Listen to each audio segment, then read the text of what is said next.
Welcome to the Evolution Magazine live series. It is April 1st, 2021, and we are broadcasting live from Happy Rock Farms in Kansas City, Missouri. Tonight is another installment of Veterans on Cannabis, and the topic tonight is driving a revolution in medical affairs. Our host, retired Lieutenant Colonel Todd Scattini and retired Sergeant Chris Wolfenbarger are here with special guests, retired United States Air Force Michael Krawitz, the Executive Director of Veterans for Medical Cannabis Access, and retired United States Marine Corps Bryan Buckley, founder of Battle Brothers Foundation and is VA approved for cannabis research. Our show will get underway in just a few moments, but first, a word from our sponsors.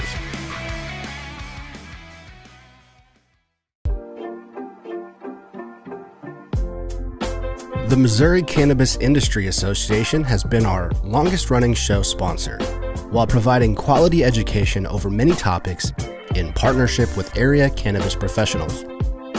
MCIA is dedicated to a free cannabis market to create supplies and prices that are patient-friendly, with initiatives to support adult-use cannabis, to protect home growers' rights, and expand the caregiving program. Go to mocia.org to learn about memberships, to learn about their certified caregiving program, and learn how to get involved. Thank you, MCIA, for being a show sponsor.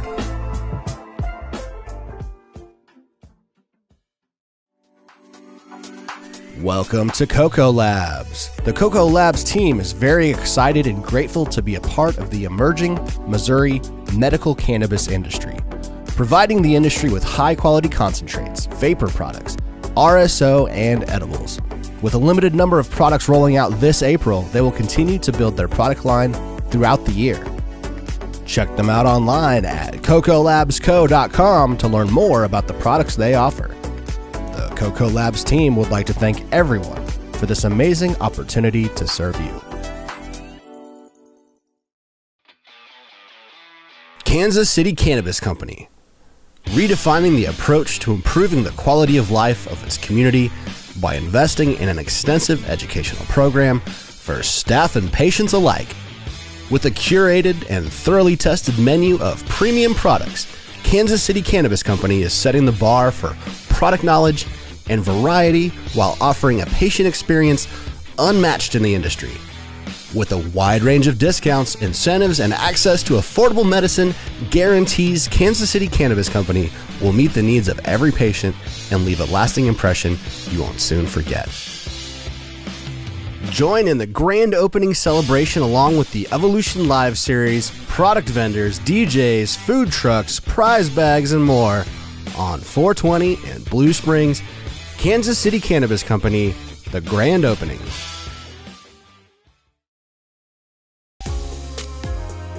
Tonight's video is provided by Cat King Films. Check this out. Cat King Films is offering promotional content, commercials, training videos, wedding videos, and documentary-style video production at an affordable price. A free consultation comes with every project to ensure that it is personalized to your brand. Check out previous projects by exploring the different sections on the newly launched website at catkingfilms.com.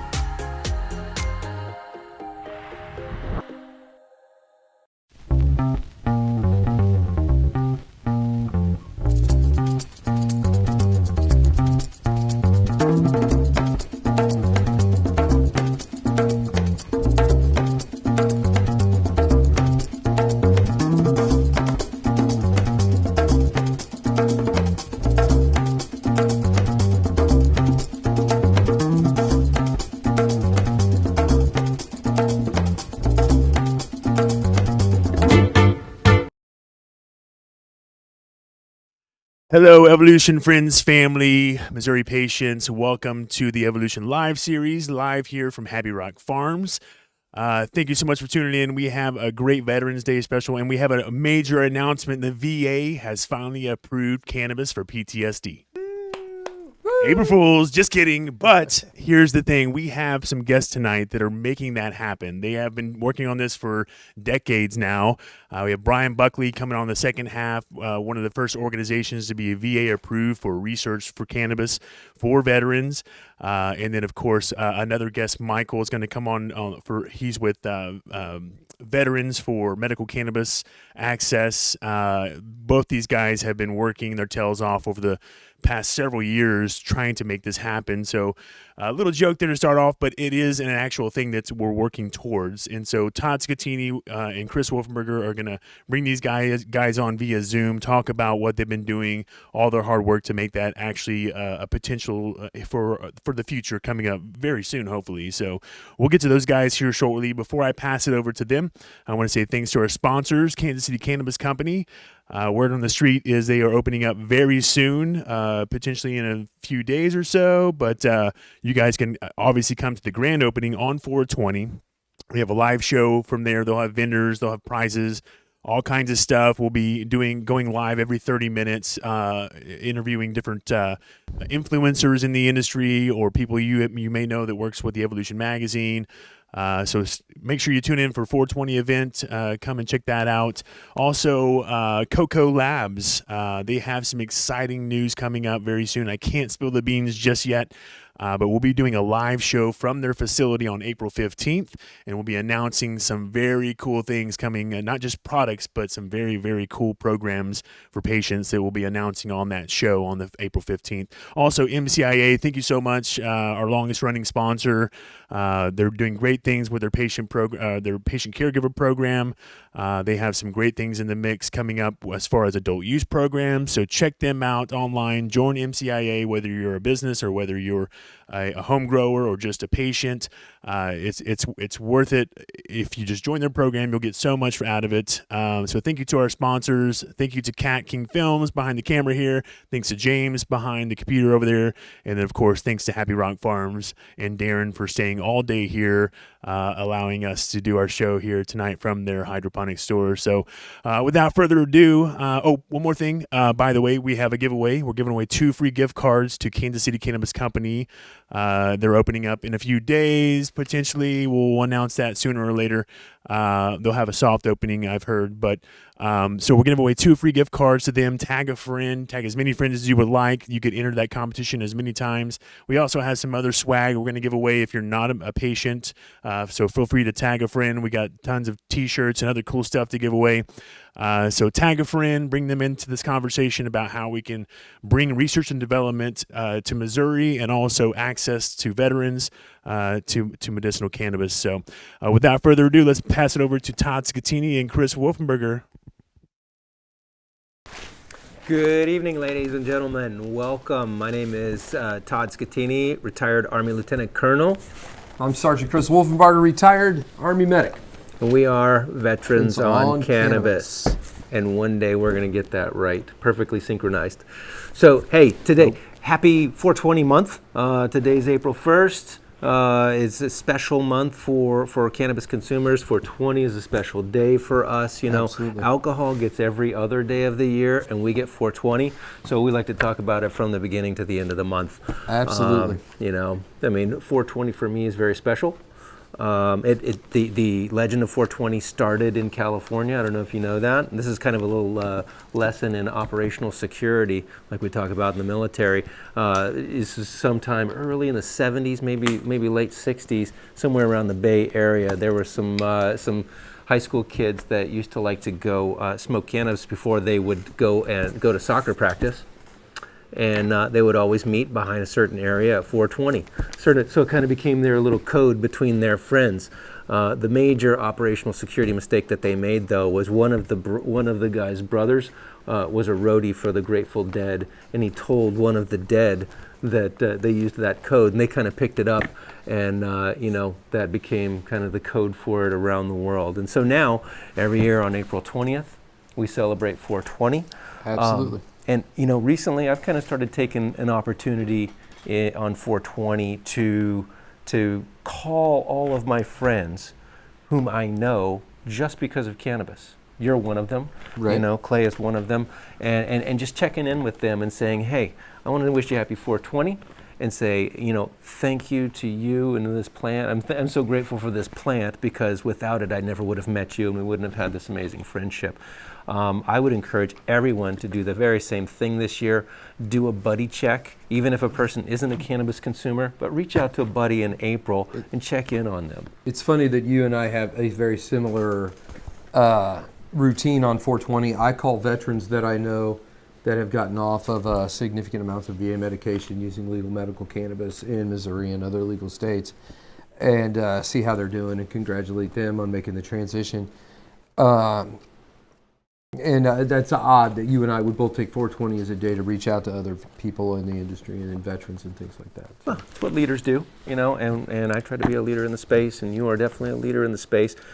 Today we've got an incredible episode in honor of 420, and you know, I'm excited to it. The theme of our show today is really activism and how it's connecting to research. Right, I speak to veterans on a daily basis who either write to me or call me and say, hey, I want to come into the cannabis industry. I want to learn more about this stuff. What do I do? The first thing I say is become an activist, right? And even if your state is fully legal and even if you have adult use access, the fight is not over until everyone has access to this plant. You know, we're going to continue to push this.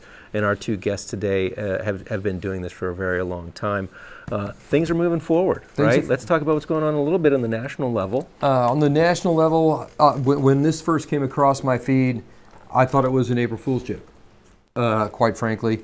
But it turns out it's not. This is from the Marijuana Moment. Schumer says bill to legalize marijuana federally will be filed shortly. I'm going to read some of the highlights of the article.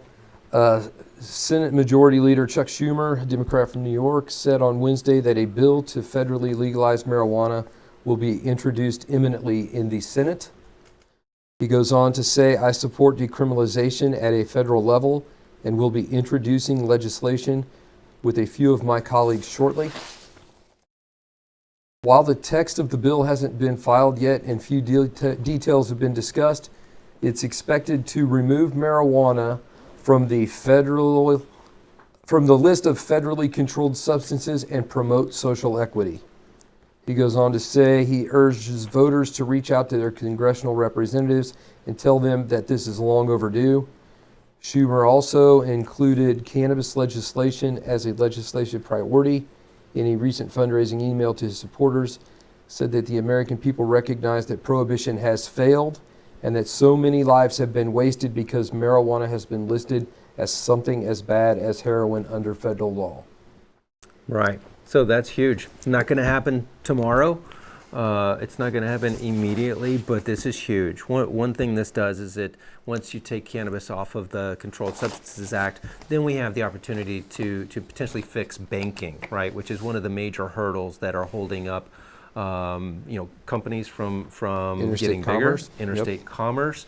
It's also preventing research on any large level, especially when you're talking to universities who fear the removal of their federal funding. Absolutely. Or fear that their students might lose access to federal scholarships and things of that nature. So by doing that, this really kind of opens up the scenario for us to do research, and hopefully we'll be doing it here in Missouri very soon.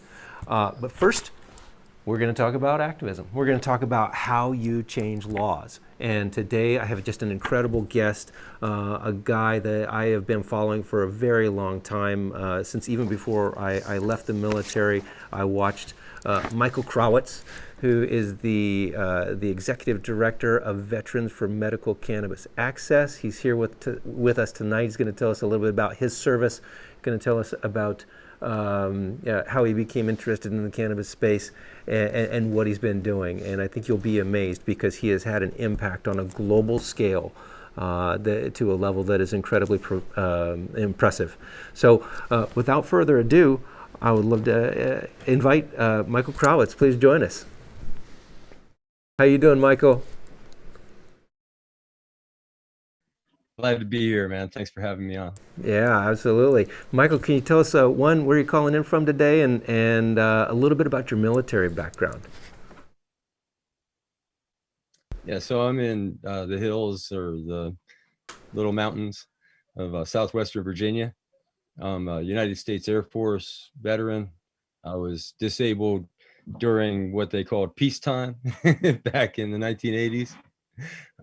Cold War, I guess you'd call it. Who doesn't miss the Cold War? In a Yeah. motorcycle accident. Yeah, the coldest of Cold Wars. And I was actually coming home from dinner. I had wrapped up a tour in Guam, USA, and sort of just on top of the world. And I talked to my buddy into let me ride his brand new motorcycle home from dinner. We went to the restaurant and had a nice steak dinner. And it was the last Friday night on Guam. And because I was riding on his brand new bike, I took it real easy in a right-hand turn lane. And that was my undoing. I wound up having an accident and a military career that, looked interesting. I don't know if I want to call it promising, but I was supposed to go on and learn how to fly helicopters. I'd already started working on that transfer and from the Air Force over to the Army. And I was put out on a medical board for injuries sustained in a motorcycle accident.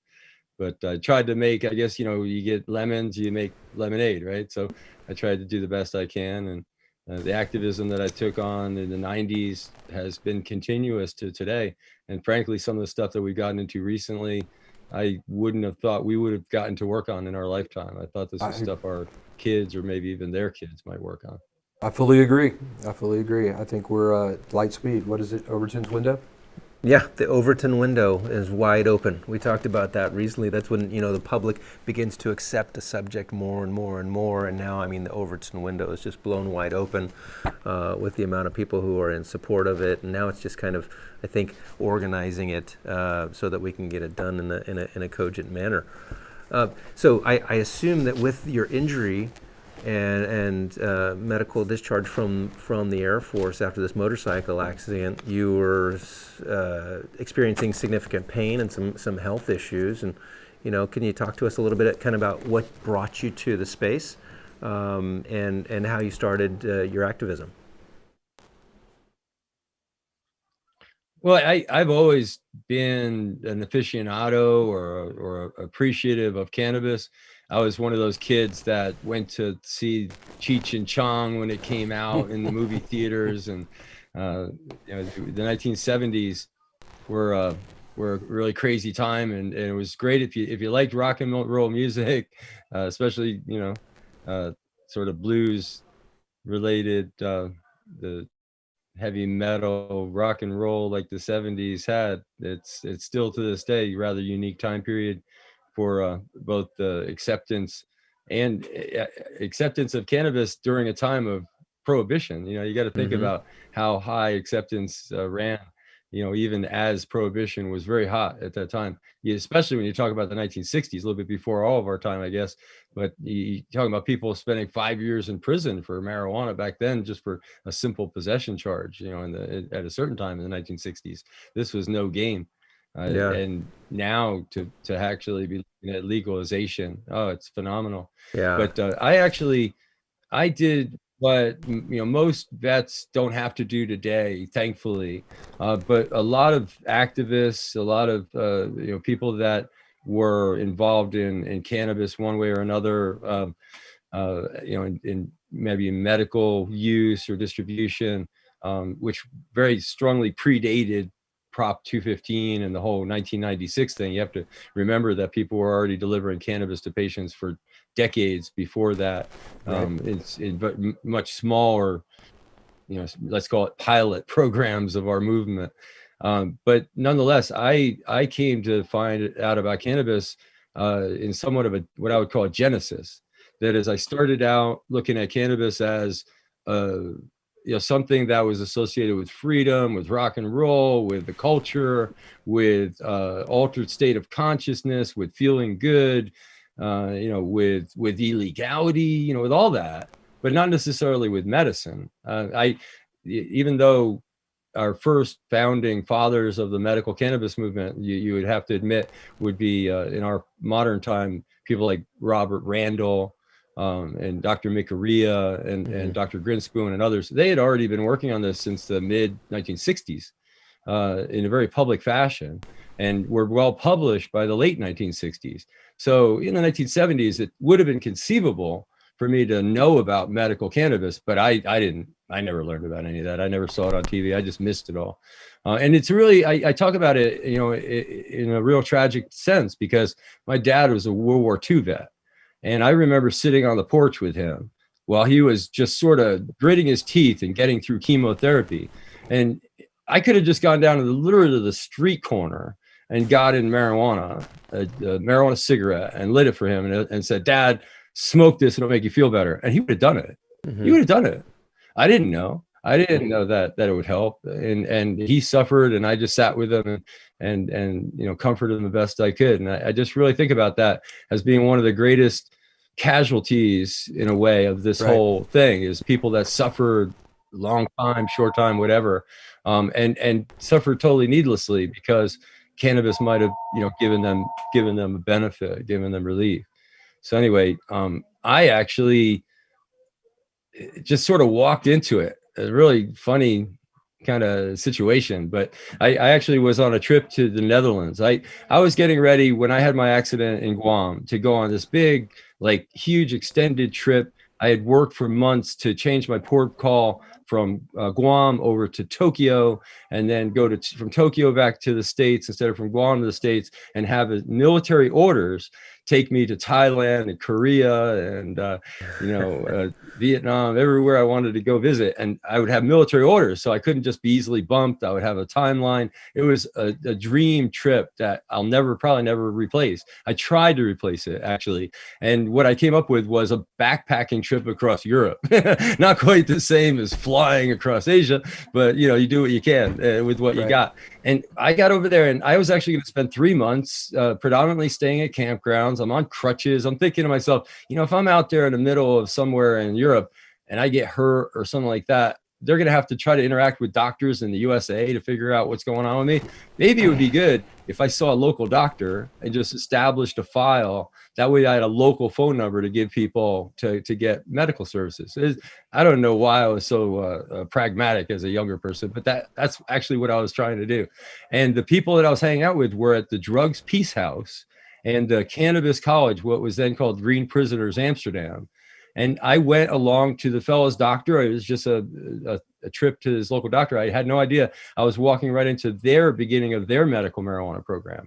And the person I rode along with in the car was a guy named Grant Krieger, who was getting a prescription from cannabis from this doctor that was all prearranged. He had seen the doctor before and everything, and he was going to get this cannabis and bring it back to Canada and make a whole big thing about it, that he was getting his medicine from Netherlands. They weren't respecting his medical needs in Canada and everything. And I can tell you about that story. It wound up being a complete boondoggle. But my personal story is that I saw this doctor, and the doctor's asking me about my use of cannabis. He's asking me, personal questions. He's asking me about my pain medication, everything. And it's so funny. I'll never forget. He gave me the exact opposite instructions of my Veterans Affairs doctor in the U.S. The Veterans Affairs doctor literally said, I'm not paraphrasing, if you stop using marijuana, I'll give you anything you want. They were giving me morphine, with oxycodone for breakthrough pain, whatever you want. Sleeping pills, anything you want at the pharmacy, just name it, you could have it, as long as you don't use cannabis. And this doctor over in the Netherlands was like, hey, if you can use cannabis successfully, especially if you can use it in a tea, he said, I'll give you, write it for as much as you want, use it as much as you want, try to reduce as much as you can those pain pills, try to not use them. Exact opposite instructions. Wouldn't that be amazing if VA doctors could do that today? Think about the visionary mindset of that. Yeah, right. Of that mentality. And while you were talking, Michael, I had an epiphany that as long as I've been an activist, I've never had this epiphany. Your father was part of the greatest generation, as they're referred to, the World War II veteran generation, and really saved the globe from tyranny, quite frankly. I never put two and two together that in their gray years, they suffered and died without the benefits of this plant. and what could it have done for them? Well, I mean, when you think about it, so I mean, this is happening today across the states. If What a a tragedy. veteran is so old that they can't take care of themselves and they're in these military care facilities, they are drugged up to no end. But if you bring a bottle of CBD in there, all of a sudden it's like you End of the just world. imported plutonium in there. And that's just got to end. That is just common sense, and it's disrespectful, I think, to prevent veterans from getting that. I mean, it sounds like, Michael, you were really struck by the impact that this had on your dad. Well, I want to just note on that same conversation. If you look at the historical use of cannabis, and I've been blessed to be part of sort of a museum project that's extended different continents, and I've gotten to see thousands and thousands of different artifacts of the cannabis use, both in our cultural use, but also in medicine and traditional medicine, and especially inside the United States. And in 1930, 10 years before it was taken off the shelf by Harry Anslinger and the Marijuana Tax Act and all that stuff, 1930, if you went into a pharmacy in Chicago, you'd find a whole host of cannabis products. So indeed, the veterans that came back from World War I were able to go into the pharmacy with their doctor prescription and get cannabis pain medicine, cannabis asthma medicine, cannabis headache medicine. I mean, it was really a whole assortment of different, very cleverly used cannabis with other medication, composite medications and all this kind of stuff, cannabis by itself.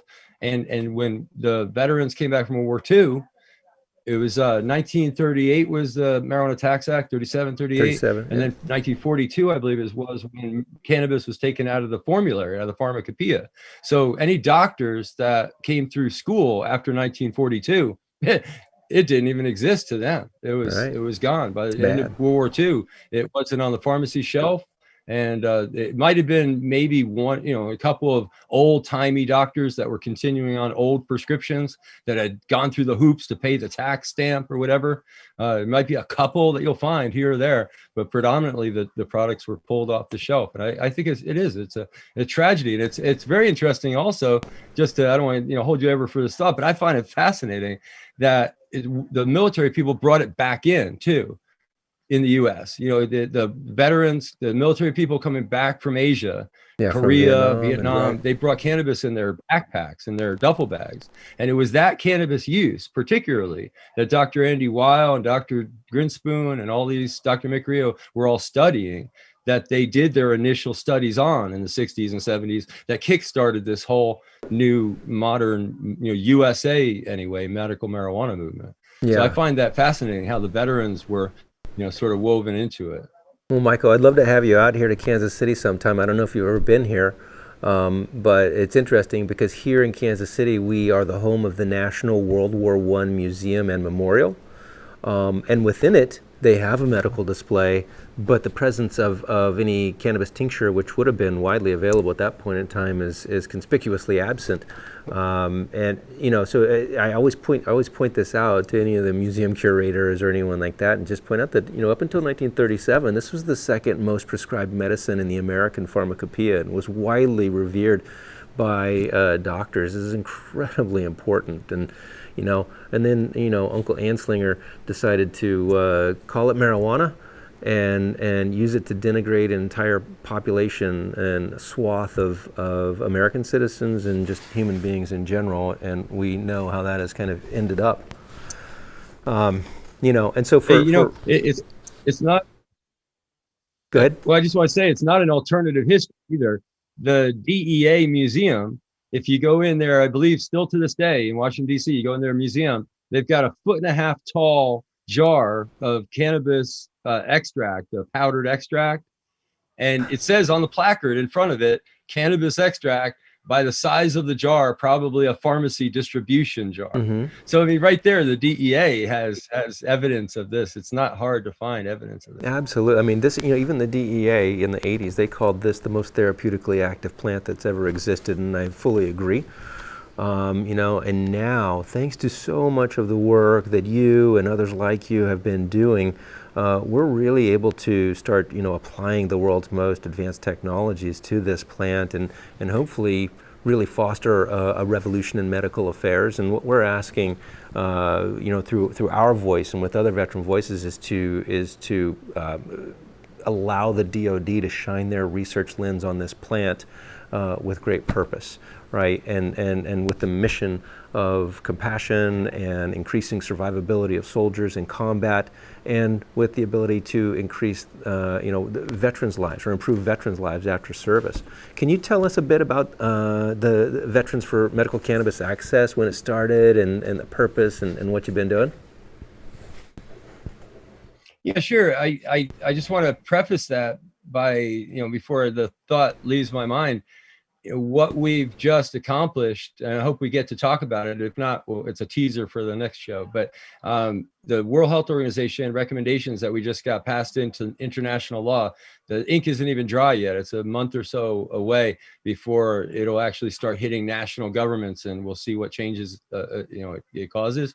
But the thought that I had, and I want to share, that I think is an overarching thought, is our movement, especially inside the United States, is very much looking at, and in the Americas, frankly, with Canada and Uruguay, Mexico now coming online soon, we're looking at adult regulated sales, and we're looking at legalization and everything, projecting out all these sort of ideas about the industry and what it could look like and everything.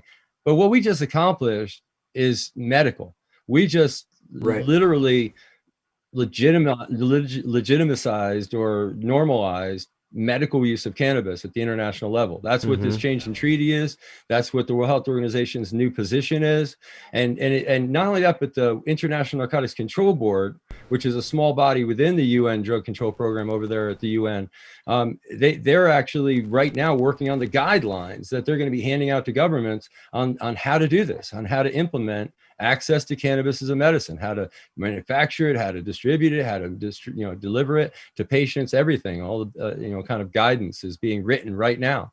And I think it's important for us to look forward, definitely project to the future, think about all this stuff, but the now is actually medical. And I don't know. It's funny, I'm waiting for this sort of to catch up to itself. It's almost like I'm in the middle of this big, that caterpillar toy, the big spring, and I'm right in the middle, and it's very cohesive and it makes perfect sense. And at either end, it makes perfect sense. But in the middle, man, that spring goes on for miles. And I think that, we have sort of a reconciliation moment that's going to come about maybe right as we legalize at the national level, and we realize the uphill battle that we're taking on at the international level, where we have 185 other countries to convince to change this policy. Yeah. So I don't know. This is a crossroads we're at right now. I think they're all looking at the United States and trying to figure out, what's going to happen here, because, sadly, this was the worst export that the United States ever made.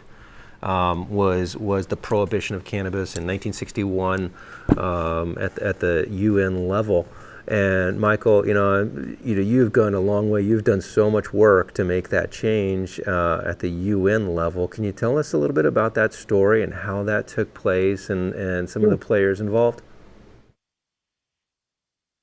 The Veterans for Medical Cannabis Access is actually alternative calling of Veterans for Medical Marijuana Access, which is the name we started under.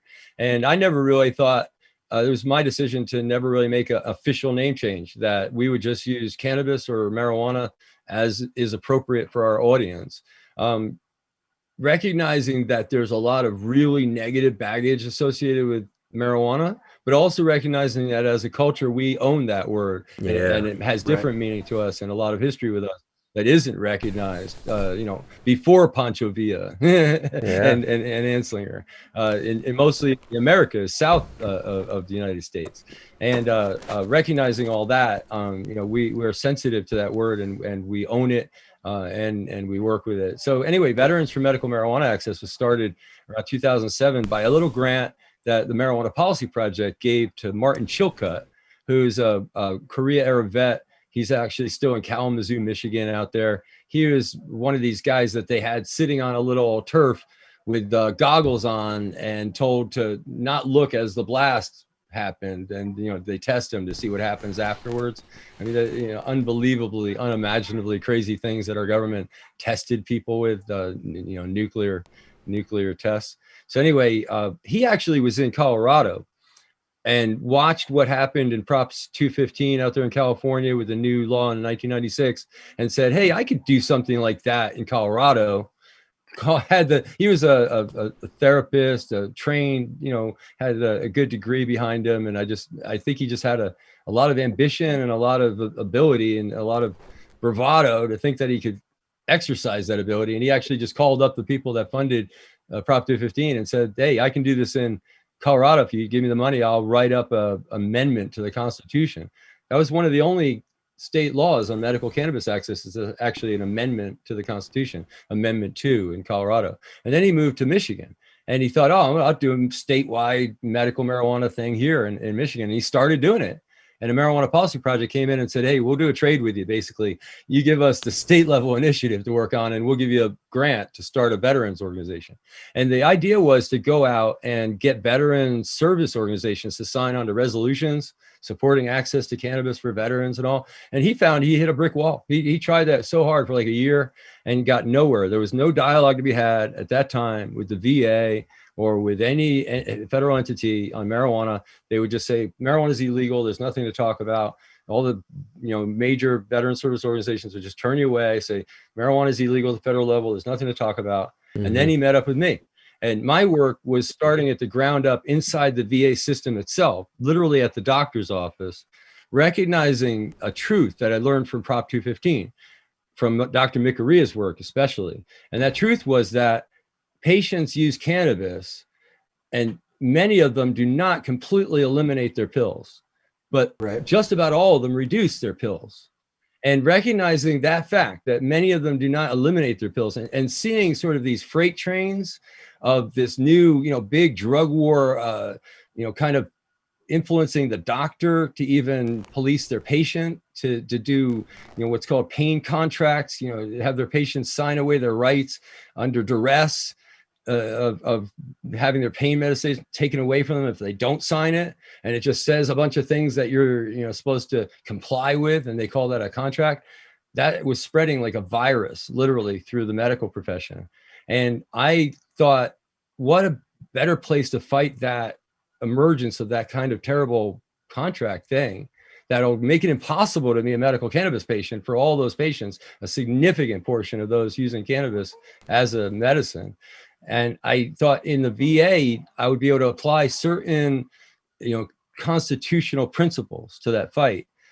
It does seemingly violate several constitutional rights of the veteran when you have these kind of programs.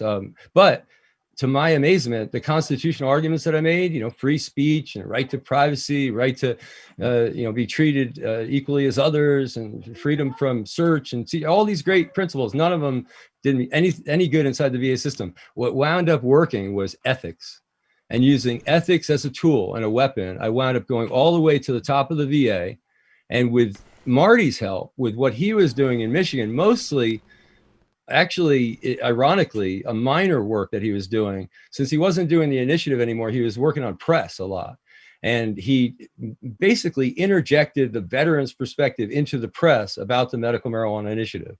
And what that did was, the minute the marijuana initiative passed, the press, the major media in Michigan, went right to the VA and got a quote. And it just sort of worked out that they got somebody on the record in Detroit at the VA. That little tidbit, those little bits and pieces, connected with what I was doing inside, where I had connected with the ethics committee of the VA and the main Veterans Affairs Pain Management Directorate and the Undersecretary of Health.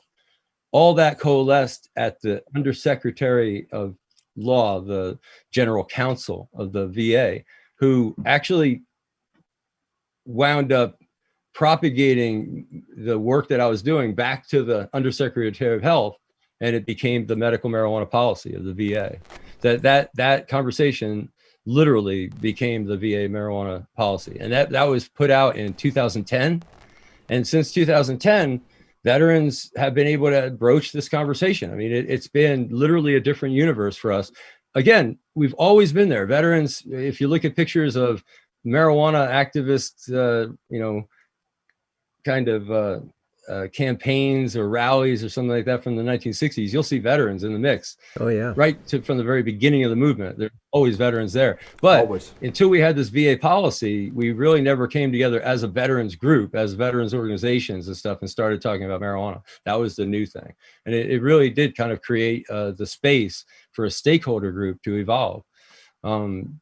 I've just been so proud of everything that's happened since. I mean, what you all have done and what others have done on so many different fronts is so far beyond my imagination of what we would be doing short of ending prohibition. I mean, this is all in the space before we actually ended prohibition. Mm-hmm. Just getting the VA itself to acknowledge the medical use of cannabis and to acknowledge that the veterans were using it under state laws and to give them that space so that you use it comfortably, even though it's still illegal under federal law. I mean, that's using your shoulders and working some space, Hey, for sure, man. Yeah. I think you've taken a genius tack on it, using ethics, and we try to hit it from an angle of leadership. Right, when leadership within the military wants to 100% take care of soldiers and their families, it's a no-brainer, right? I mean, I think people are starting to recognize, even within the VA, that there are sins to atone for. There are veterans who have been pushed to suicide, who have overdosed, who have had very negative outcomes using the current methods, whereas we from the outside who have colored outside the lines are saying, this plant saved my life in resounding tones, right? And for a leader to ignore that would be derelict in duty.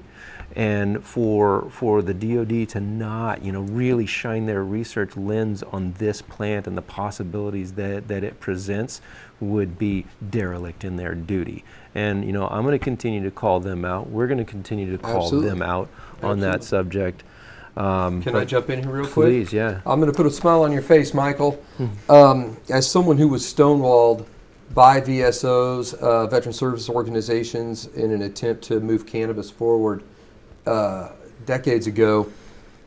2 months ago, our guest was Cherise Jackson with AMVETS, the chief medical executive for AMVETS, and she encouraged the commander, who is a firm advocate of medical cannabis for veterans, to include in her testimony to the United States Legislature on March 18th in favor of medical cannabis, and called for research to be conducted in Missouri on PTSD, TBI, and chronic pain with cannabis. So your end around through the ethics department of the VA basically forged a path where VSOs now can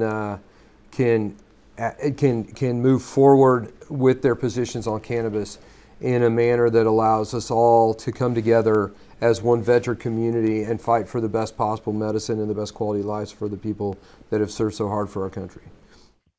Yeah, so we're really grateful. As you're talking, it just makes me think of something about this conversation. If you want to look at this as a conversation that we've had since 2007, 2008, 2009 with the VA, where we talk to them through their general councils, where they talk to them through their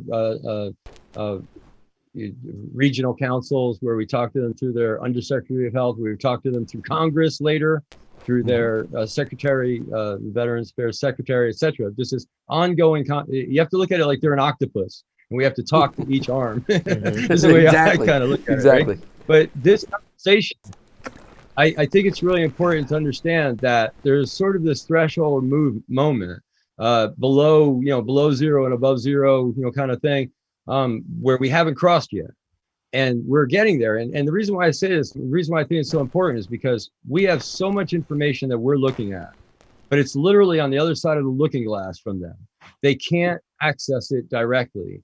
It's not available to them through the National Institutes of Health. It's not available to them through the National Institutes of Drug Abuse. It's not available to them through the National Clearinghouse of Drug Information. And the data that they've been collecting diligently on drug abuse and dependence and everything through their psychiatric departments in the VA hospitals, all completely locked in step with all the metrics and everything that are coming down from National Institutes of Drug Abuse, all say that cannabis is a drug of abuse, part of a polydrug abuse pattern of abuse that leads to death, leads to suicide, leads to overdose, leads to all the things that we know cannabis have been effectively used as a treatment against. They're actually getting conflicting information at that level, really hard, hot, conflicting information. And we actually got in a real heavy conversation with the guy that actually wrote the website for the VA on post-traumatic stress, this guy, Marcel Bond Miller. And you might know him because he's connected with the study with Dr. Sue Sisley.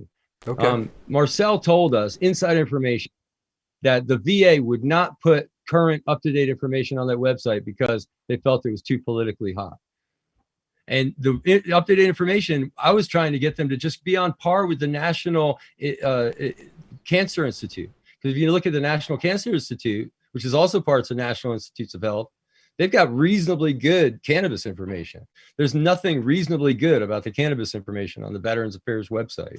It's completely out of date, completely biased, and they're basically looking at success as a anomaly. When you have people abusing cannabis, some of them have positive side effects. It's like that's how they're looking at it, right? I think that when we actually get cannabis in the pharmacy, when we get the federal government, maybe through this change at the international level, this should be the logical thing that would happen, is that we would reclassify it under our schedules at the executive branch level, with or without any change in law at the Congress. This will happen on the executive branch side very soon as a result of this international change. And that alone will recognize cannabis as a medicine. You have to remember, Schedule 1 in the U.S. law actually says in no uncertain terms, cannabis is not a medicine. That's our stumbling block.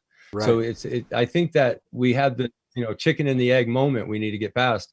But right. I just want people to understand, why it maybe is so frustrating that we're seeing a reality that they're just not seeing, and that's why, because there really isn't a very clean way for the VA to even understand our experience yet. And I think our research, the guys out in California, you guys, what you're doing in Missouri is fantastic, and I think that's the logical next step. We'll start giving them the data that they can understand, and that will come in hot and heavy. I mean, we're just the pioneers in it. Yeah, we keep telling them, they're not going to come up hot on your analysis by watching us do a research project, and they certainly won't come up hot on your analysis by paying for a little bit of that, by the way. But it's it's really fascinating for us, Michael. I mean, it sounds like the veteran voice. We've known this for a while, is very powerful. The unique piece is that the veteran voice is present among all levels of government, on local all the way to national level. And I feel like we're starting to really hit a vein there, because we're recognizing that even though we're less than 1% of the entire United States population, the veteran community, we stick together. We're purpose-driven, and that time that we spent in uniform is incredibly formative to us. So, like I said, on behalf of Chris and I and veterans, and sure. Well, I'd like to touch on one thing that you said that just absolutely infuriates me. The one thing that was prohibited from being included in the VA website was the truth. And of all of the rights that I fought for and that so many Americans have died for, the First Amendment right to free speech is the dearest of all. The fact that they didn't allow the truth to be included in that conversation on the VA website is criminal. For sure. I mean, it's just more evidence of how our rights have been trampled on by prohibition in general, and to include our Second Amendment rights. The fact that I can't, as a licensed medical cannabis patient, go to purchase a gun at a Cabela's or something. Yeah, I'd like to speak to that, the strategy there. Marty and I actually thought about this back in 2008, 2009, when we were working on this VA policy. It became clear three things, the three elements of the policy, right? One, that it's still illegal on federal property. So no matter what the VA might pass as far as a medical policy or administrative policy, you can still be arrested on VA grounds for possession of marijuana because it's still illegal under federal law. The second was the doctors at the VA had been threatened by the DEA. This was back with the Barry McCaffrey days and the Conant case out in California. It was a very pivotal case because it's the thing that defined this whole recommending cannabis. If you notice, under medical marijuana laws, you get a recommendation for cannabis. You don't get a prescription. Correct. That's a quirk in our federal law, and it aligns with our rights under the U.S. Constitution. The Conant case made a very clear argument, rather, that you have a fundamental constitutional right to free speech to have this doctor-patient relationship, which would necessarily include recommendations of things like using cannabis. It was not to be construed with a prescription, which was pulling out the DEA registered DEA license pad and writing a note that would be then taken to a pharmacy to be filled. This was a recommendation, was a free speech thing. And the fact that the doctors couldn't, recommend it, we could go two different ways.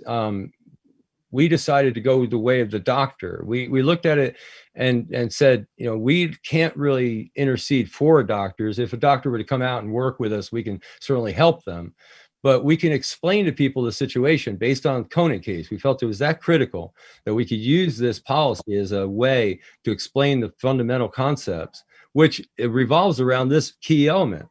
VA doctors do not have free speech. As a federal employee, you may not enjoy full free speech, depending on the needs of your job. And a veteran affair doctor, if they're told not to recommend cannabis, they conceivably should follow that directive because they're a federal employee. Now, there's never been any teeth to that. There's never been any real threat that I can see either from the DEA or within the VA. But nonetheless, that's the policy. And we felt that we could establish that and show that, and it would help illustrate the Conant case, it would illustrate the free speech aspect of it, and it would give doctors some backing. Honestly, never thought that it would create, 8 different bills in Congress that have used that concept of the doctor's lack of free speech.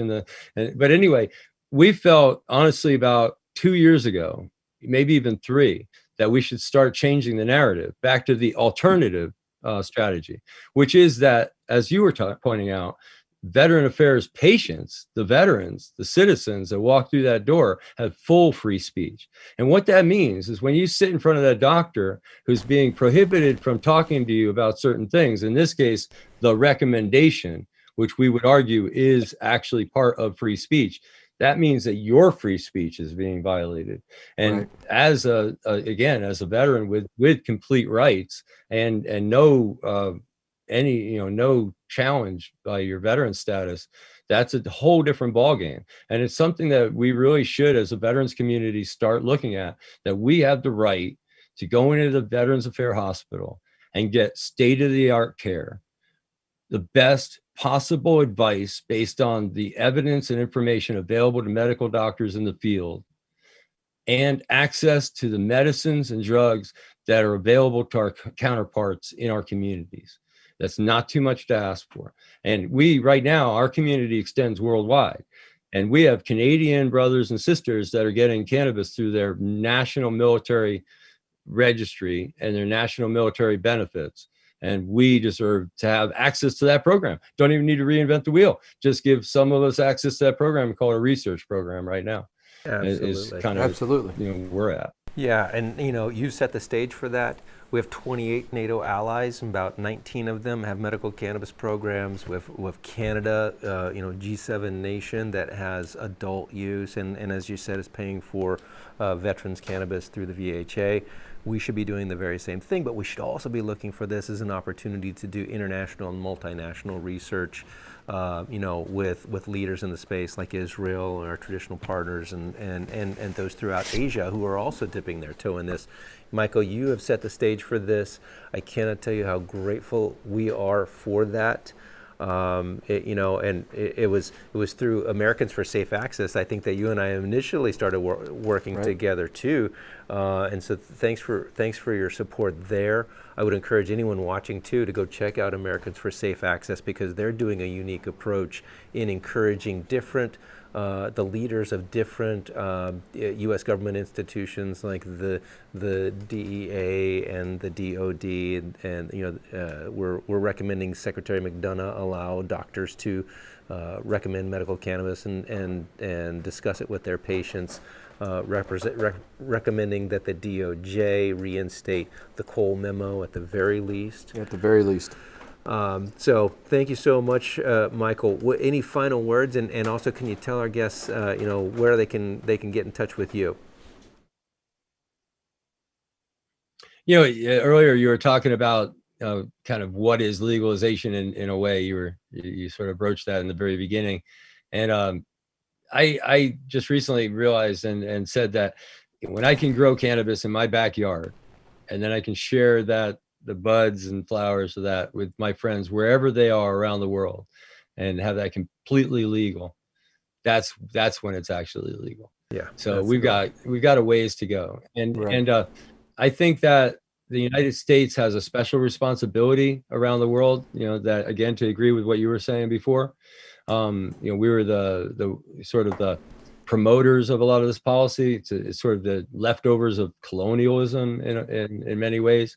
And I think as we start building a new industry, as we are architects of this future, as much as the United States and North America and the Americas are architects of this future for the world, I think we need to take that into consideration and make sure that traditional healers, little small farmers and craft farmers and people that have been using this for medicine and have part of their culture, it's just basically the same kind of thing you've been hearing at the state level and at the federal level here, about equity and all that. We need to sort of insert that at the international level and sort of rebuild some of the damage that we've done in far-flung places along the equator where some phenomenally great cannabis was grown once, great upon a time. And if we can encourage that to come back and really support that, we're supporting a beautiful thing that'll help us, that we'll have access to this cannabis, but the people associated to it were really beautiful and deserve everything that we can do to bring back their, as much as we can of what they've lost over this last, what is it, since 1961, 50 years. Yeah. And to find us, we're easy to find on Facebook. Go to usa.vmca, Veterans for Medical Cannabis Access, Facebook, USA.VMCA, and feel free to drop us a line. Pretty easy to reach us. So, well, Michael, thanks. From an average Joe, I just want to let you know how much of an honor it was to have a VA OG like you on the show and to hear about the origins of the fight. Thank you so much. Thanks for your service, Michael. Thanks for your continued service. Absolutely. Because what you have set into motion will impact veterans for the foreseeable future, and I'm really proud of that. I look forward to hosting you one day here in Kansas City and shaking your hand and showing you some show me cannabis. Absolutely. That's a date. We'll have to, once we get out from under this lockdown, and I'm gonna try to hold you to that. Let's do it. Take care, buddy. We'll talk to you soon. Stay safe. Thank you, sir. Good, guys. Hey, thanks, Michael. Appreciate you so much for coming on. Obviously, he's been part of this whole movement for a long time, and we have a lot to learn from him, so we really appreciate him coming on tonight. Hopefully, we can have him come on some future shows and continue this conversation. Blew my mind away, just sitting there watching on the sideline there. We're going to take a little break. We're going to check in with the Cannabis Project. Chris Smith is up at the, I believe it's Afro Man a concert that's going on in Rolla tonight. And he checked in with one of their lawyers that's helping out with the Cannabis Project. We're going to check in with them before I send it over, though, real quick. Tag a friend, bring them into this conversation. You both get entered into a free gift card from the Kansas City Cannabis Company, who's opening very soon. And by the way, if you have any questions on the second half, chime in with questions. Let's take a little break and see what's going on with the Cannabis Project. Hey guys, hope you're enjoying the show. Chris with the Cannabis Project. We've got one of our board members, Tim and Tessimone. He's here from Joplin. We're down in Rolla for the Afro Man concert tonight. And we're going to be handing out a bunch of pamphlets and things. But For our update today, we're going to have Tim tell you a little about what's going on with probation and parole in Missouri. Okay, well, great. We were talking a little bit beforehand. There's so much to talk about that it's hard to get it into a short video, but the overall that I think everyone needs to be aware of is we may have passed medical marijuana in the state of Missouri. The voters may have came out and said that we want this here, but as you all know, and as we know, there's a big gray area in that. That gray area is what a lot of the fight's over now. If you read, and I really highly advise everyone out there to pull it up on the internet and read Missouri Constitutional Amendment 14. It's not a statute. It's not like, if you speed, you get a ticket. It's not an ordinance. This is in the Missouri Constitution all by itself. And you can read that.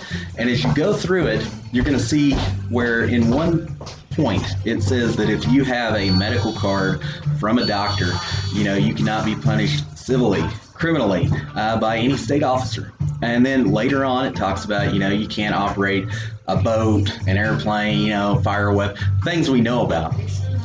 But what it leaves out, what the gray area is that we're really talking about here, is whether or not people can do this while they're on probation or parole. Now, parole's not as big, but the probation issue is really a major issue here in Missouri. We filed what's called a declaratory judgment, and it's not a lawsuit in the fact that we're going for money or doing anything like that. All we're doing is asking the Missouri Department of Corrections to come in and clarify and say, what is that gray area? We know that their response is federally illegal, and we know that right now it is. But Missouri is sovereign. We have the 10th Amendment, we have the 14th Amendment, we have our own Constitution, and when we look at these arguments, it spills over into everything, whether or not we can enact laws here in Missouri that apply to us by the voters of Missouri. We know that in Michigan, Arizona, Pennsylvania, they've already went through this, and they've all prevailed in their own way. We know that other places have went through it and not been so lucky. Now, what happened there, and what I really want to remind people of, I'm not advocating for use or anything like that, violating federal laws. What I am saying is that we all need to be aware that we have rights. We have fundamental rights. We have the right to due process. We have the right to an attorney. We have the right to so many things. Well, we have a constitutional right that has a big gray area in it right now, and we need to clarify that. But if we don't prevail in court, and I hope we do, I sincerely, I believe we will. I really do. I think we have great arguments, but again, if we don't, like Colorado, it's really on everyone out here watching with us to come out and advocate. Not in any kind of disruptive way, but in a very, very controlled, pinpoint manner to say, hey, we know, we can look, we can see what laws they're writing in New York. We talked about New York and how they have expungement, how they're exonerating people that have previous marijuana convictions now that this has been signed in. And we need to look at those things.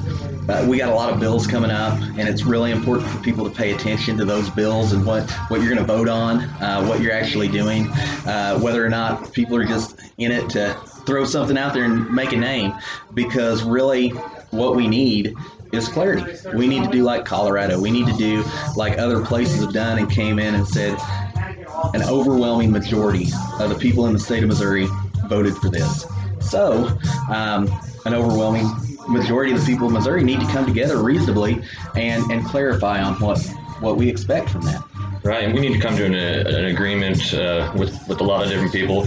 What's most important to me on any adult use bill would be expungements and removing people, from the ability to even be put on probation for cannabis possession.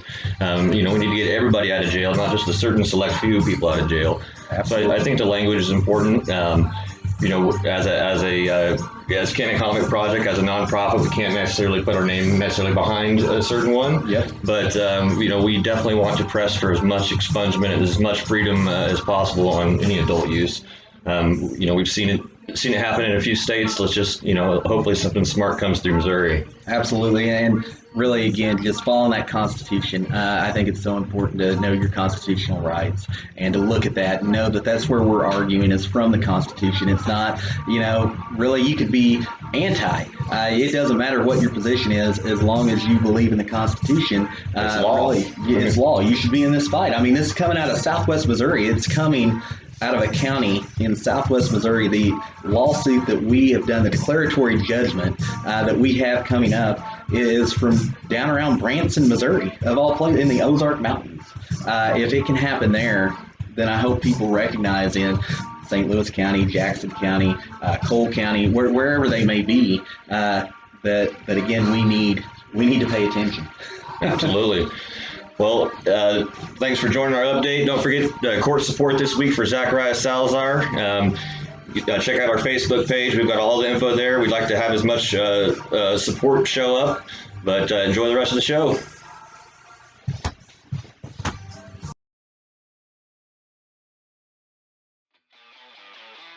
Kansas City Cannabis Company, redefining the approach to improving the quality of life of its community by investing in an extensive educational program for staff and patients alike. With a curated and thoroughly tested menu of premium products, Kansas City Cannabis Company is setting the bar for product knowledge and variety while offering a patient experience unmatched in the industry. With a wide range of discounts, incentives, and access to affordable medicine, guarantees Kansas City Cannabis Company will meet the needs of every patient and leave a lasting impression you won't soon forget. Join in the grand opening celebration along with the Evolution Live series, product vendors, DJs, food trucks, prize bags, and more on 420 in Blue Springs. Kansas City Cannabis Company, the grand opening. Welcome to Coco Labs. The Coco Labs team is very excited and grateful to be a part of the emerging Missouri medical cannabis industry, providing the industry with high-quality concentrates, vapor products, RSO, and edibles. With a limited number of products rolling out this April, they will continue to build their product line throughout the year. Check them out online at cocolabsco.com to learn more about the products they offer. The Coco Labs team would like to thank everyone for this amazing opportunity to serve you.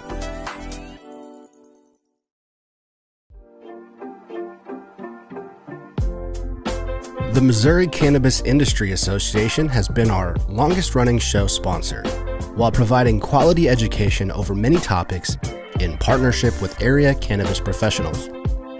MCIA is dedicated to a free cannabis market to create supplies and prices that are patient-friendly, with initiatives to support adult-use cannabis, to protect home growers' rights, and expand the caregiving program. Go to mocia.org to learn about memberships, to learn about their certified caregiving program, and learn how to get involved. Thank you, MCIA, for being a show sponsor.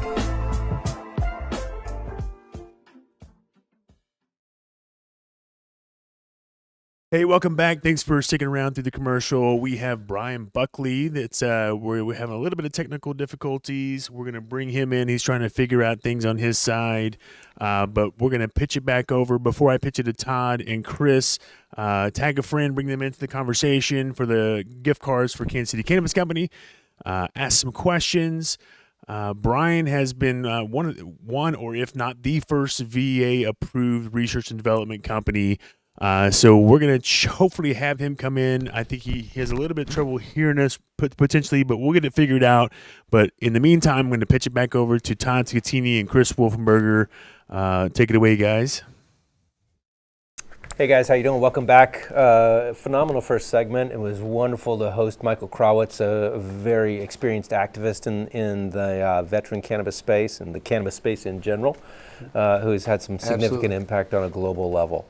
While we get our technical difficulties set up so that we can hear Bryan Buckley, I wanted to, sorry to bring down a bit of a bummer, but I wanted to make a quick announcement, a sad one, that a friend of the show, John Stewart, the commander of Post 181 AMVETS here in Kansas City. You may remember him from 2 episodes ago, Right. when we had Sharissa Jackson on. He's like I said, the Kansas City commander of Post 181, the AMVETS.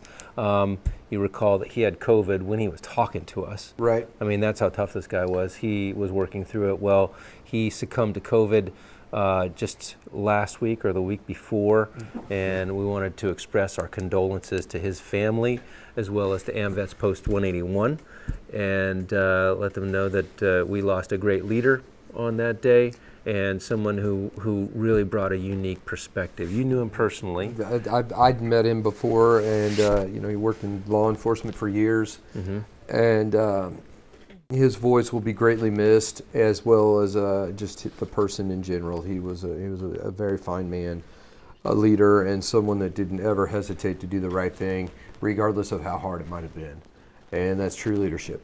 So, John Stewart, your family's in our prayers, and we really appreciate everything you did in your life here. Be thou at peace. Absolutely. I mean, peace, one of the things absolutely. one of the things that shows is that even a guy who served as a narcotics officer for decades can switch around, and especially when you're looking at this problem set through the lens of a veteran and a leader and someone who's caring for a whole community, you recognize that maybe you can change, and maybe we weren't right the first time, Right. and that and I mean, the last things he said to us were we should be researching this plant heavily, and we should be doing it here in Missouri, and veterans should have access to this. Speaking of researching it, Absolutely. So, as I said, the theme of our show today is veteran activism and veteran-led research, and that is something that we have set the conditions for here in the state of Missouri. We're moving along very rapidly, and I'm so proud to introduce our next guest. Bryan Buckley is the CEO and founder of the Hellman Valley Growers Company, as well as the Battle Brothers Foundation. And Bryan Buckley, retired U.S. Marine Corps. Welcome to the show, Bryan. We're so excited to have you and talk about the research that you've been approved for. Yeah, great to be here, guys. Thanks for having me. Thanks very much. Bryan, first question off the bat. Are you guys really part of the Navy? And no? I'm just, hey, this is, why do you gotta poke the bear? We're the men's department. We are a department of the Navy, but we know where our spot is. So absolutely. Well, this is a joint operation here in more ways than one. We've had, we'll have 3 services on the show today, and 4 services. Who? What are we, Marines? I thought Marines were part of the Navy. I'm sorry, the Navy. We haven't had the Navy. Sorry. So we're excited to have you today, Bryan. Could you kind of introduce yourself? Tell us a little bit about your service and where you served and things of that nature. Give us some background. Sure. So as mentioned, my name's Bryan Buckley. I grew up in an area called Doylestown, Pennsylvania, which is right outside Philadelphia. Played for a pretty successful high school football program at that time. We were usually nationally ranked. During my junior year, we won a state title, but the Eastern state title game, we were actually playing against a former Naval Academy coach. So the next week, I started getting letters from the Naval Academy, and I just remember how fired up my dad was, thinking how great it would be getting into the Naval Academy. But at that time in my life, I had no desire whatsoever to be in the military. So ended up going to University of Massachusetts, played football there. And then during the events of 9/11, just like everyone, it was kind of a very strange day for me. Me personally, I went to some classes that were happening, and then I went down to the football complex to get ready for practice. And in the locker room, we had 3 big screen TVs, and we probably had at least a dozen guys from like New York City. And this is where I start to feel a little bit older, because I have to explain to people back then, cell phones are not what they are today. Right. And a lot of people were still relying on landlines. So I just remember these guys couldn't get a hold of anyone back home in New York. We're all confused. coach came in and said, hey, why don't we go out and have a quick practice? One of the captains stood up and said, I don't think we should practice today. And our coach was like, that's fine. He's like, go home and call your loved ones, and we'll see what happens this weekend. But chances are we're not going to be playing football. So I lived with 4 other guys on the football team, went out, got a couple cases of beer, turned on CNN, and we're just watching the horrific sights like everyone else was. And as weird as this may sound, you know, at one point I just went into the bathroom and looked at myself in the mirror and said, it's time for me to go earn my citizenship. So finished out that season and then informed my coaches of what my plans were going to be, and transferred to Villanova University, got into the Naval ROTC program there. Spent 2 years at Villanova, then I graduated, received the commission to the United States Marine Corps, and went down to Quantico to start my schooling. Was picked to be an infantry officer, so checked into 2nd Battalion, 8th Marines in Camp Lejeune. We deployed to Fallujah, Iraq. When I came back from that deployment, the powers that be sat me down and said, you know, you had a pretty good run during this deployment. You're supposed to be in 2nd Battalion, 8th Marines for at least one more deployment, but we're going to give you your shot to go into Marine Recon. And if you make it, you can go. So I went, did the recon tryout, made it, became a reconnaissance Marine, and they rewarded me by sending me back to Iraq 6 months later.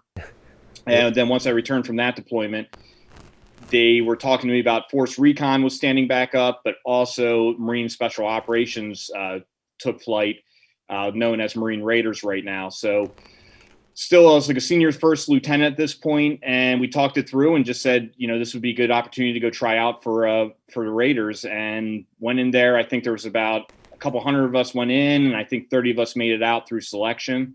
And I became a team commander at that point and did deployments into Africa, Southeast Asia, as well as Afghanistan, in particular the Helmand province. And that's kind of one of the origins of where our name came from. And yeah, it was a pretty exciting time, a lot of fun, a lot of great people I got to serve with, truly honored at the level I was able to serve at. And, you know, during times of just like every other veteran, I had some bumps and bruises. I was wounded, received the Purple Heart during Afghanistan. But by the time I got out, I was 100% disabled, along with having 100% of post-traumatic stress, and kind of led me to where we are today. Absolutely, very cool. What time frame was that you were in Afghanistan? Afghanistan, we got there May of 2012, and we came back home in December of 2012. So we were there during what they term fighting season. I always find it funny. We had a Marine general talking to us, and he's like, well, you know, we're Marines. We always have a fighting season. We all just kind of looked at each other like, you know, the enemy does have a vote here. If they're not around, there's really no one to fight. So definitely in the springtime, they came back up to make sure their crops were doing what they had to do and cultivate into heroin and tax the people. And that's how they would help fuel their insurgency. And that's what made the Helmand province in particular such a volatile area. For sure. I remember it well. And you know, it was a 4-star Marine that looked at me and asked a question that brought us to this entire scenario here, or my position in the cannabis industry, or my participation in the cannabis industry. General John Allen was my direct boss and the ISAF commander. And, you know, I was really trying to figure out a way to create a new industry for the Afghans, and made a recommendation about hemp. Didn't go very far at the time, but, you know, I don't think that any of it, they just weren't quite ready, and I wasn't quite ready, and had done a short study on it. But now I'm still convinced that hemp could be a really important crop in Afghanistan, and if we do full re-legalization of cannabis products writ large, cannabis coming out of Afghanistan could be worth quite a lot as well. So that perhaps we have created an industry for them. You know, so Marines continue to lead the way. Always. Yeah, absolutely. It's what we do. Absolutely. Well, so talk to us. Now, you created Battle Brothers and the Helmand Valley Growers Company. Can you tell us about those two, and what's the difference between the two? Sure. and how that started? Yeah, great question. So Battle Brothers Foundation came along first. We established that back at literally December of 2016. We established it and received our 501c3 status. And the whole premise of that was I was really noticing what was going on with our veterans in terms of the suicide and opioid epidemic.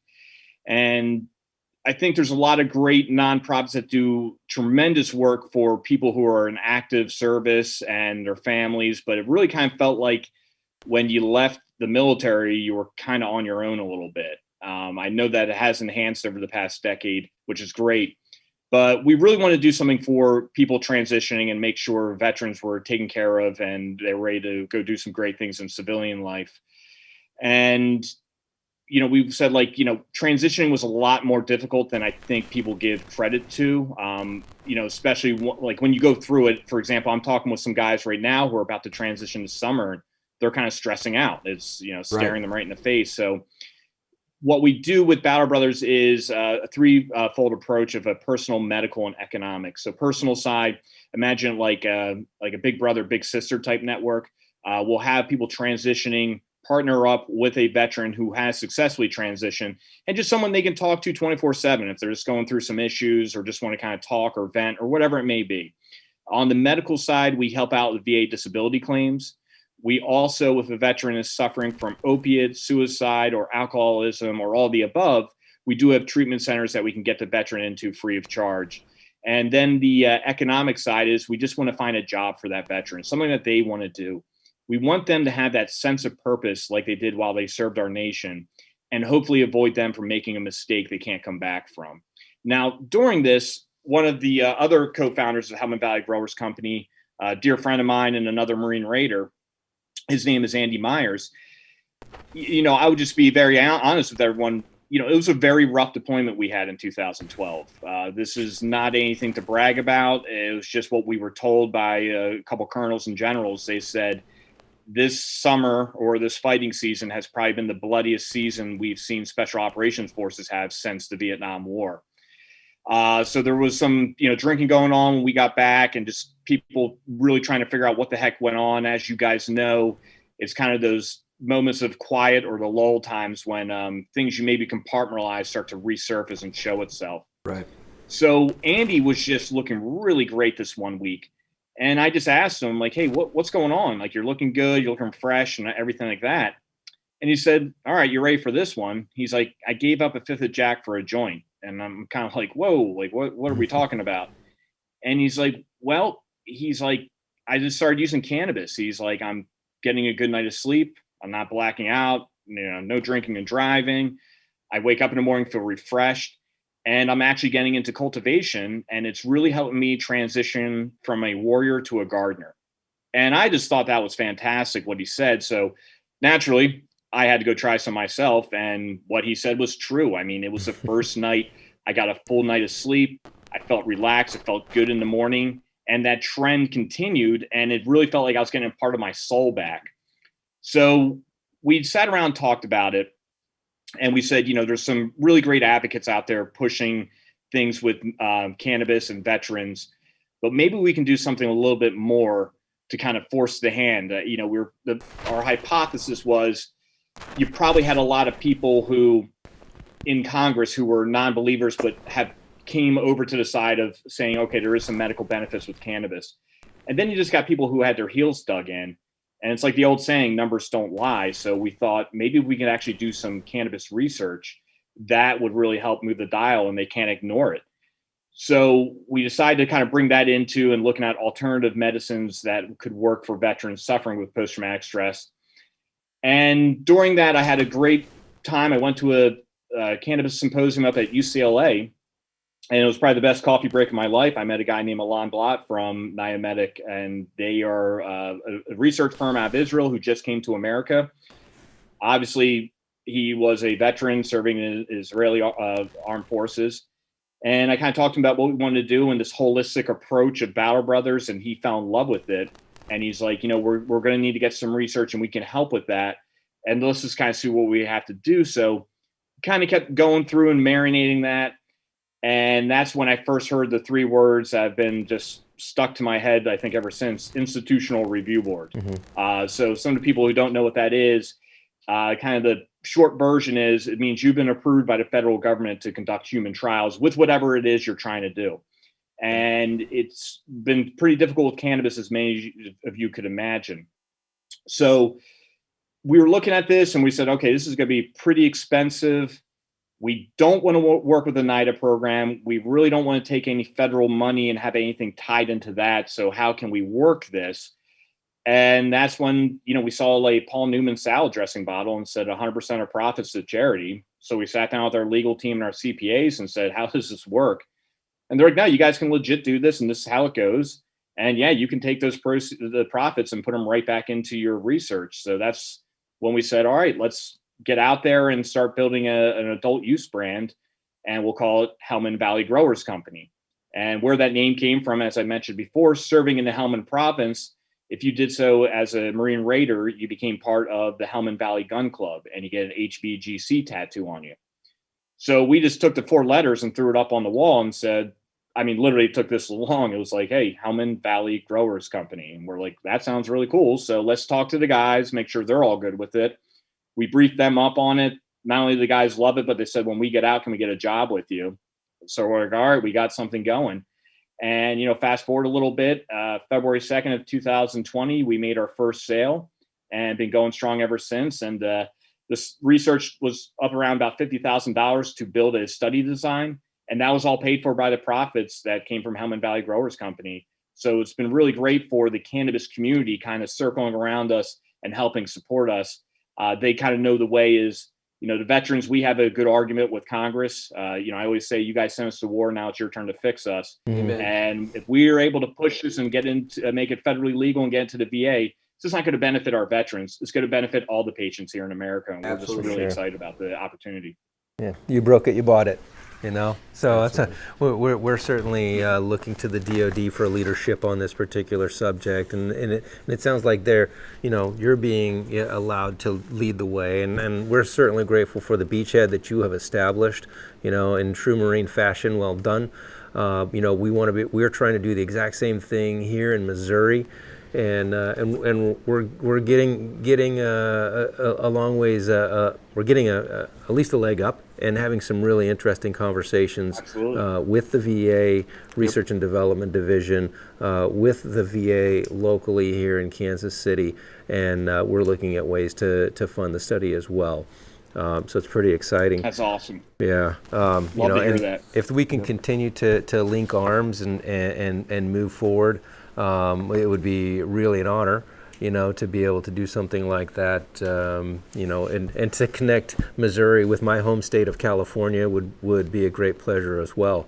I understand you're coming out here in August. I hear you're coming to the Show Me State. Yeah. Yeah, I'll be out there. Looking forward to it. We're still kind of working out the final plans of how this will go. I just told them whatever you need me to do. I'm pretty simple. But yeah, my wife and I are coming out, and can't wait. And it's just going to be great to be around people again and kind of get back to normal. Right. Yeah, absolutely. That'll be fantastic. Well, I would certainly be honored to host you at the National World War I Museum and Memorial, which is located here in Kansas City.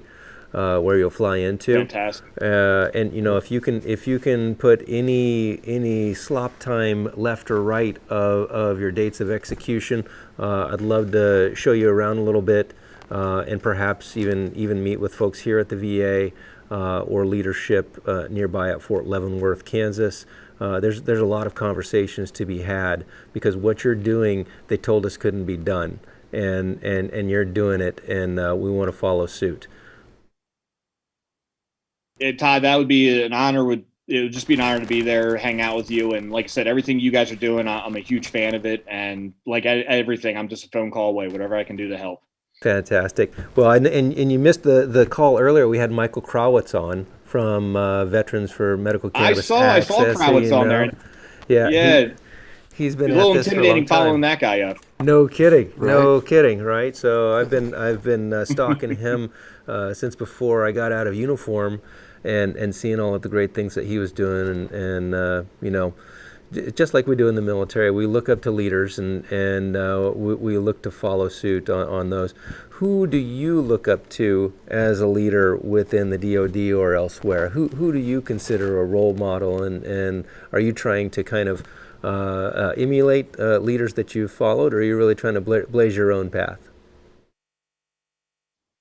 That's a great question. I live a very charmed life. I've always had the great opportunity to always be surrounded by some really fantastic people who've helped make me look good. I think it always starts with your parents. Definitely my parents are two of my biggest heroes. They kind of laid the foundation, but being a parent myself, I know there's only so far you can go as a parent until the kid maybe needs some other experience from other people. And I mentioned earlier the high school football program I played for. It was called Central Bucks West High School, and our head coach, he's actually in the top 10 of all time high school football coaches in winning percentage. And Pennsylvania has some pretty good football, and it was a 3-year high school, and while I was there, we won 40 games and we lost 1, and having 2 state titles. But this guy did this his entire 33-year career as a coach. And, really it was kind of the joke in my town. The Philadelphia Eagles weren't very good at this point. It was kind of like, why would you drive to Philadelphia to watch a football game when you just go right into Doylestown and see this lights out program? And his whole concern really was never winning games or championships. He was going to do that. His concern was what kind of, young men we were going to be when we left his program. Right. And I just, it was really tough playing for the guy. He was a very demanding coach. My senior year, I was the captain, and we definitely started forming a really good relationship.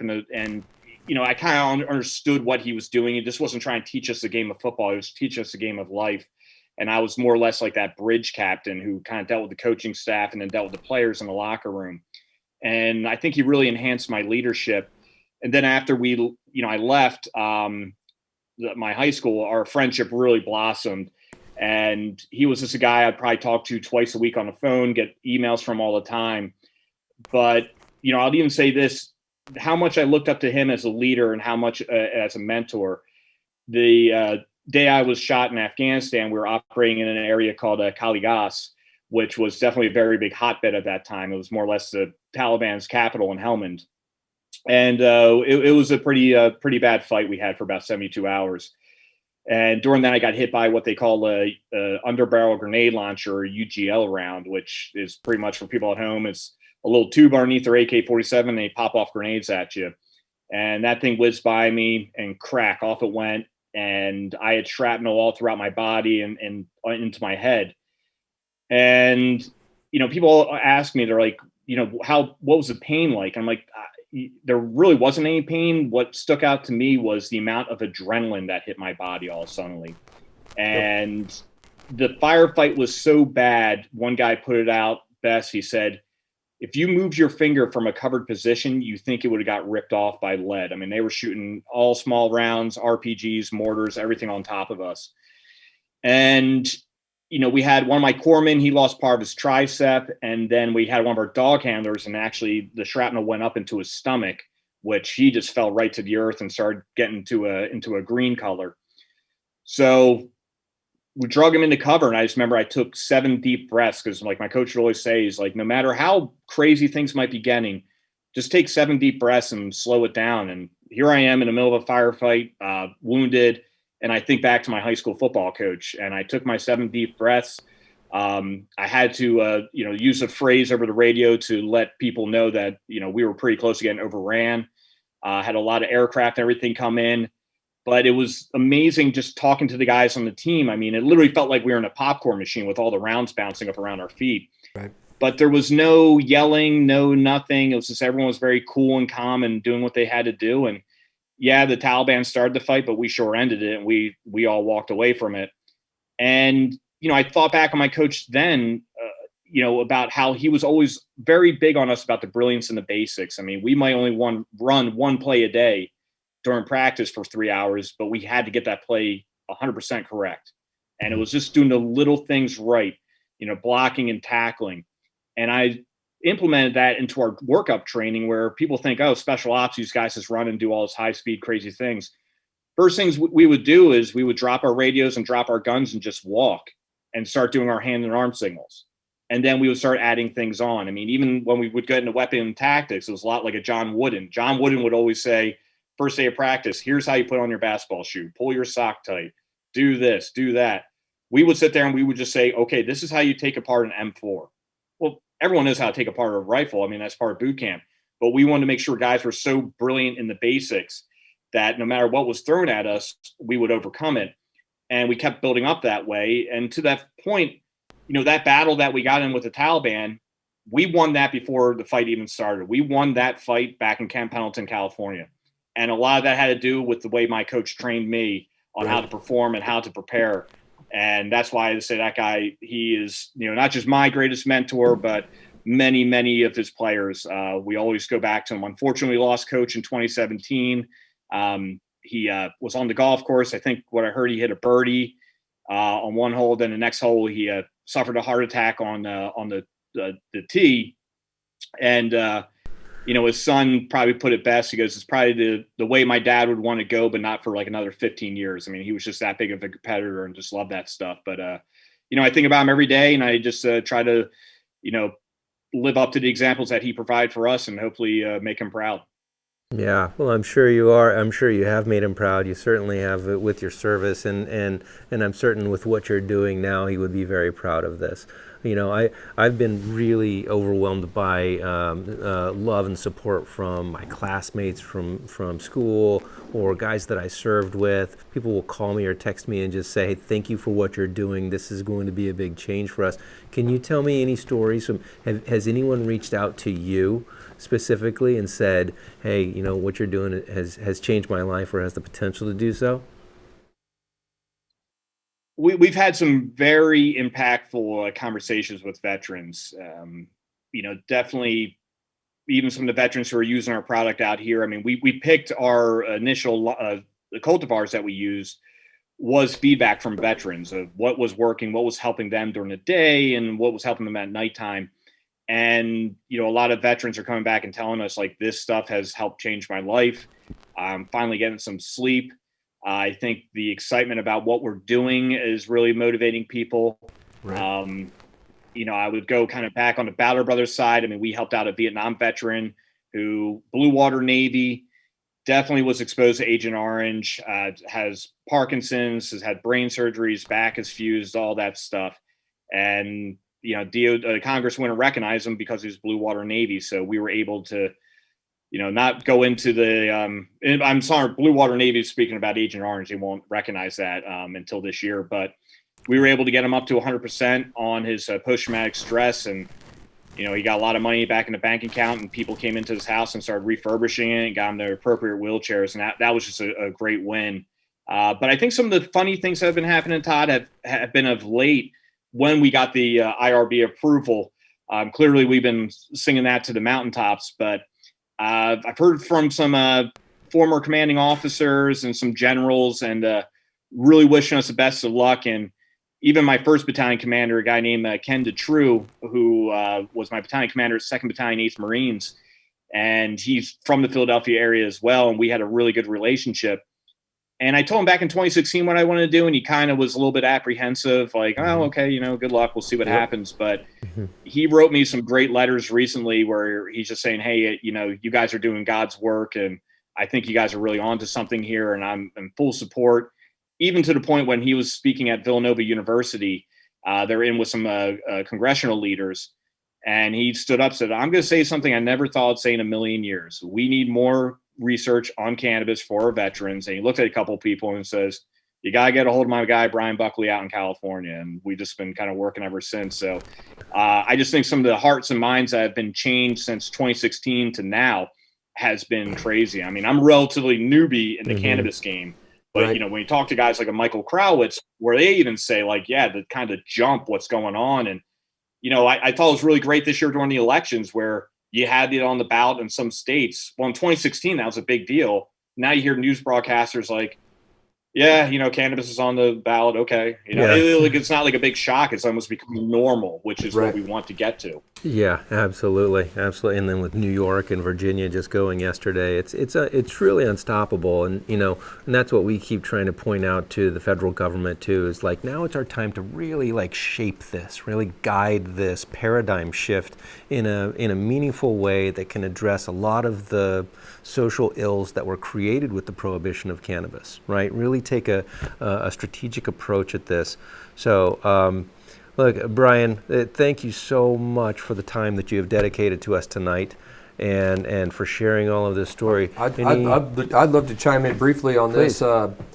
My name's Chris Wolfenbarger. You and I have never had an opportunity to speak or meet, but I was one of the people that helped stand up the Foundation for Exceptional Warriors, where we took Special Operations Forces, the Valorous, POWs, and combat wounded, and got them together and let them recreate in the outdoors and their families.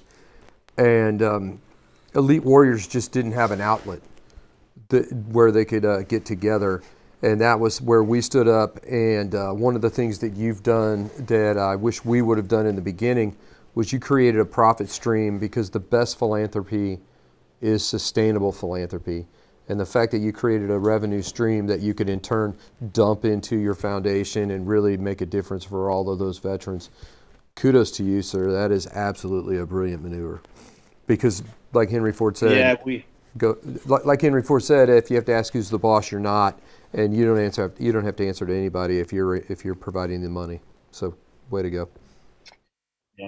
Yeah, no, I appreciate that. It's sometimes it's better to be lucky than good, but we're just like, I don't know, for some reason, I think we're going to need to do it and do it this way, and it's working out. Absolutely. I think you're a little bit of both. You're really good, and I think you guys have been pretty lucky. And best of luck to you. Let's please stay in contact, and I will keep you updated on the advances that we're making here in Missouri as we try to set the conditions for research here in our state, where we will be addressing chronic pain as our target area. But I'd love to spend some time with you and kind of go over the IRB process and get some help from you if you'd be willing to coach us a little bit. So thank you, Bryan. And I really appreciate your time, really appreciate your service, and wish you the very best of luck. And when we come out to LA one day, I'll be trying out some Hellman Valley Growers Company. Can't wait. You got it. All right. Thanks, Bryan. Thank you, guys. Hey, thanks so much, Bryan. Thanks so much, Todd Scattini over here, Chris Wolfenbarger. Bryan, we would love to have you back on the show in the near future. Thanks so much for everything you've done. It's about connecting with people like Bryan, like Michael, people that have been doing this for a long time. That's going to pave the way for research and development here in the Show Me State. Because, I mean, it makes sense, right? We're going to show you the research and development by connecting with these people that have been doing it for a long time in the Show Me State. It makes sense to me, and I think it makes sense to Chris and Todd. Thank you guys so much for watching. Last minute chance here to tag a friend for the free giveaway from Kansas City Cannabis Company. There are 2 free gift cards we're giving away. Thanks so much to them for sponsoring the show. Thanks to MCIA for sponsoring. Thanks to Coco Labs. We have a show next week, April 8th, all about how can you prepare for a job in the cannabis industry. So we have a special guest, Dale Jones from Oak Street Dam University is going to be coming on with Eric McSwain from MCIA, talking about how you can prepare yourself for that career. Everybody wants a job, right? And now's the time to figure out how you can prepare yourself. So tune in next week. It's a great show. Dale's coming on. So April 15th, the show after that, Coco Labs, the first live show from the manufacturing facility here in the state. Then we have the live show from the grand opening of Kansas City Cannabis Company's grand opening April 21st. And the next Thursday, the last Thursday, is Missouri Hemp Company, Missouri Hemp Trade Association, is going to be announcing their member meetups coming back, and as well as the expo. Tune in for that. Thanks to James Thomas behind the computer there, Cat King Films behind the camera, and Todd Scattini and Chris Wolfenbarger. We'll see you guys on the next show. Peace.